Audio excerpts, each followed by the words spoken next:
Alright, so a little experiment, and mainly because I'm in the RV, we only have 30 amp service, and I'm running the air conditioner, which is a basement unit, and it uses 2800 watts and leaves me enough power for lights and TV and stuff and a fan. Not this. So I'm going to run the air fryer on this homemade battery generator that I made a couple years ago. It's a 1500 watt 48 volt, actually it says 60 volt, but I'm using the 48 volt batteries with it that are actually 58 volt. I got these batteries. These are off-brand batteries, so they're not quite as good as the name brand. I got these batteries for my Greenworks lawnmower, and when I was cutting the grass, I'm like, man, these things will run a lawnmower for a long time. So I got to thinking, I'll build a little, say, solar generator, because I'm not charging it with solar. But I've used it to run a deep freezer when I was traveling with the RV before for a day at a time, and would recharge it when we got to where we were going. So see if the air fryer will run it. I got to cook it for 8 minutes and then probably another 5 minutes. So we're gonna go to air fry when I can find the button for it. Air crisp. This is 375, and I think you just turn it on. I don't think we have to do a timer. Oh, time. So we're gonna go 8 minutes on the first one. So there we go. What was that, 121? I pulled it down to 110. Thanks. And I was at 58 volts. I don't think it's gonna make it 8 minutes. It's pulling out a lot of juice. So we'll see. I've run the egg cooker off of it for 10-15 minutes at a time and didn't hardly knock a dent in this. I've run, like I said, deep freezers off of it, but this air fryer is probably the heaviest load. See if I can see what its rating is. Let's see what she's supposed to be pulling. How does it say? It says Ninja air fryer. Okay, it's 1460 watts. that explains why she sucked her down so hard. This is only rated at 1500 watts. Alright, well, it might be a fail. We'll see. I'll turn it back on when we get closer to being finished. Still running. It's only been like another minute. I will say this, normally when this thing's been running, even with the egg cooker, after about 4 or 5 minutes those fans come on. And they're not loud, but you can hear them run. Let's see what the egg cooker pulls. Egg cooker. Oh, 360 watts. That's why I run the heck out of it. That's not much at all. And then it will make the fans kick on after like 4 or 5 minutes. I'm trying to hear if the fans are on. No, that's the heat coming out of here. So the fans just kicked on, and we're only at, started at 8 minutes, we're only at about 5 minutes. 106 volts, which I wouldn't run an air conditioner on that low voltage probably. I mean, it would probably do it, but you're definitely pushing it. But induction heat source like this, I don't think it's just gonna hurt that much. Yeah, will she make it? So the battery voltage is not sagged too much, but the output voltage has come down to just under 3 minutes. And I just got to thinking, so those lawnmower batteries, they're meant to charge in the, you know, it's got its own charger. And I know most batteries have a BMS. And I got to wondering, I wonder if the lawnmower and the charger has the BMS for protection. I'm hoping those batteries have BMS in them, because probably definitely maxing them out. And I would hate for them to be my heat source for my food. So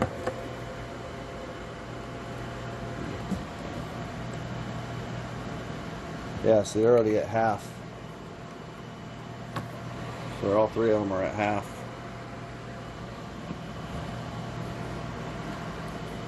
They're not hot or warm at all, so that's a good sign.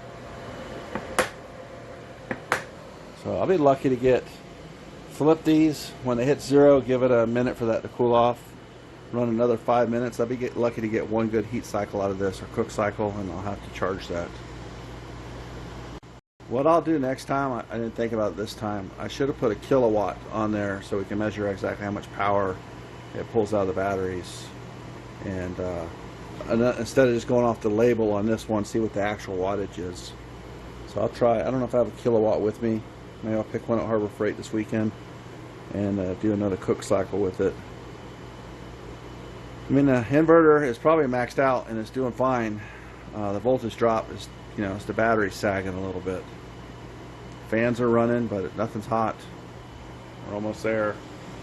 Like I said, I've used those same batteries to run a 7 cubic foot deep freezer for an entire day, which it's not, they don't pull a ton of power, but for many hours, and still had half a battery left.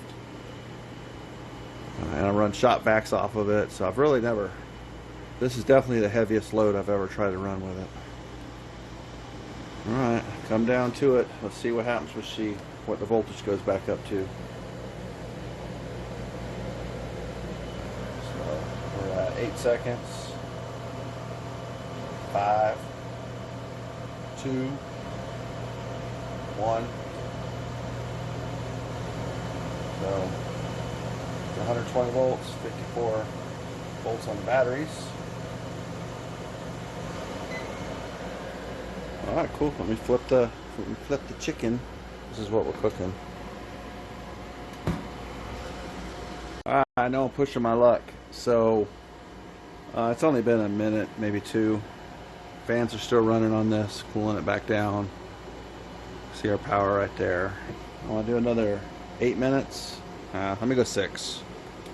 If I go 6, see if she'll make it 6 minutes, and that should be done on the chicken. There we go.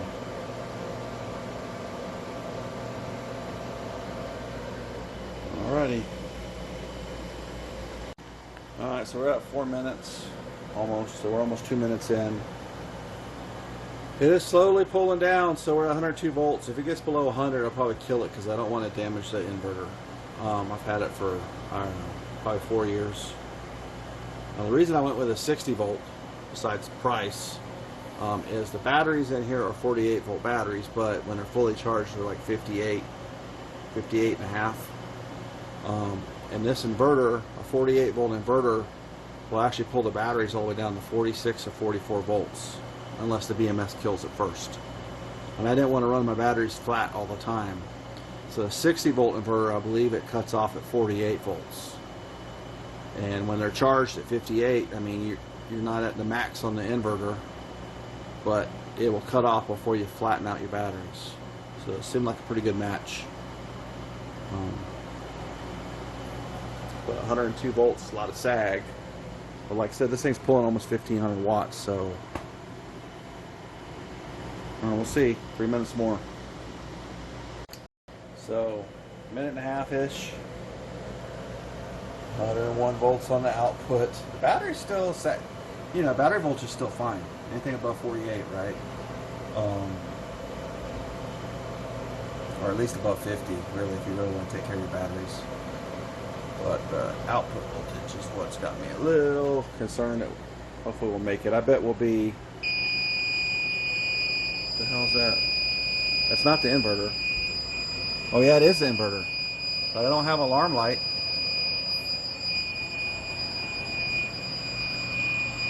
Fans are running. So it's obviously a low voltage alarm, but the alarm light is not lit up. Wonder if it's just broke. So I'm at 101, it must turn the alarm on. But I'm almost there. I'm gonna, like I said, she'll stay above 100. Sorry about that. Turn your volume down. So 15 seconds left. We're at 100 volts. Definitely think it's going to make it. I bet you that alarm shuts right back off because the battery, I don't believe that's a low battery alarm. I think it's the output voltage alarm. And there she goes. So I'm gonna leave it on for a little while so it can cool the fans will run. I did it, but I bet you those batteries are flat. Let's look real quick.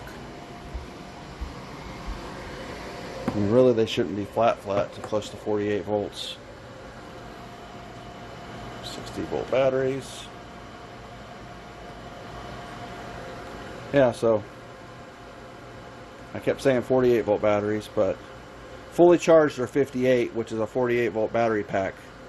Lithium pack would normally be 56 to 58 volts is what normally is full. These ones are full at 58 and they're labeled 60 volt. So really I think they label them 60 volt, but it's what you would call a 48 volt battery pack, I'm pretty sure. Because really if you were to have a 60 volt battery pack, usually you charge a lot higher than your stored current, right, or stored voltage. So like I know my other battery systems that are 48 volt, my trophy batteries, you charge them to like 56 or 57 volts. So, and I think the float is like 54. So for these, the only charge to 58, and they did that since they were new. They got to be 48 volt batteries. That's just how they label them for that lawnmower, I guess. But they're Greenworks knockoff Greenworks batteries is what they are. But it did it, so cool. So we're still cooling off here. The fans are running. Checking the batteries, and they're not warm at all. They're all still 2 bars. So, like I said, the batteries aren't really flat on this pack, so you get below 48 volts. And we were at like, what, 51? So I just think you had enough sag. It wasn't getting enough current to keep it above 101 volts output. Kind of curious, that should, if this is doing an audible alarm, that light should be on. So that's weird. But it's been banged around for a couple of years. It could just be loose in there. Fans are off, so I'm going to turn this off. Alright, so day 3. Cooking some more chicken. I just did the first round on it. Wanted to check that. I already checked the voltage, matches what the display says, and so does the DC volts. Right now I got the 2 amp charger on it. I got the clamp amp meter, so we're showing pretty close to 2 amps going into the batteries. So I'm going to turn on the cooker again, and we're going to see how much she pulls.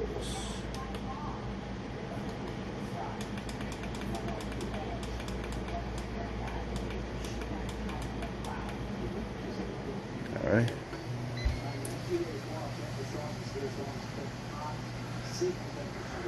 So 21 amps, plus maybe 2 coming out of the charger. Wait a second, should pull more than 21 amps. That's 6, well, not 60 volts, we're at down to 103 actually. So we'll do 103 times, we'll say 22. See how many watts that is. So I misspoke, but I did it right. So I did 22 amps because we're really at 21. And I know this is putting 2 amps into the system, so 22, 23 amps. So I did 22 amps times 103 volts is what it was at, and it came out to 1144 watts.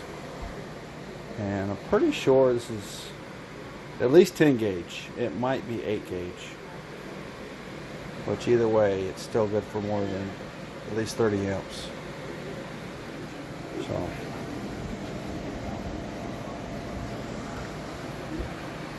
yeah, so I don't know why I get so much voltage sag, because it's a short run. And like I said, this is the batteries say 60 volts on them, but it's a 48 volt battery because it only charges up to 58.2 fully charged or something like that, 58.4. And that's about what a 48 volt lithium battery bank charges up to. A 60 volt, you'd have to charge it to like 66 to 68 volts to get it charged.